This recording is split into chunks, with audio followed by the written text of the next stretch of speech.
হযরত আলী রাদিয়াল্লাহু তাআলা আনহু বলেন, আল্লাহর কোন বান্দা যদি 5 ওয়াক্ত ফরজ নামাজের পরে আয়াতুল কুরসি পাঠ করে, আল্লাহর কোন বান্দা যদি 5 ওয়াক্ত নামাজের পরে আয়াতুল কুরসি পাঠ করে, ওই ব্যক্তি মৃত্যুবরণ করতে দেরি হবে, জান্নাতে যাইতে দেরি হবে না। আল্লাহ পাকের হাবিব রাহমাতুল লিল আলামিন বলেন, আল্লাহর কোন বান্দা যদি মাগরিবের নামাজের পরে সূরা হাশরের শেষ 3 আয়াত পড়ে, যখন কোন আল্লাহর বান্দা মাগরিবের নামাজের পরে সূরা হাশরের শেষ 3 আয়াত পড়লো, এই মাগরিব থেকে ফজর পর্যন্ত 70,000 ফেরেশতা তার জন্য দোয়া করেন।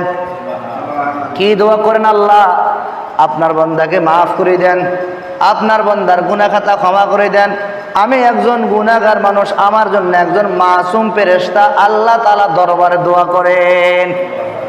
আবার কোন আল্লাহর বান্দা যদি ফজরের সময়, আগামীকাল ফজরের সময় পড়ে, এই যে মাগরিব থেকে ফজর পর্যন্ত যে 70,000 ফেরেশতা দোয়া করলেন, এরা চলে যাবেন।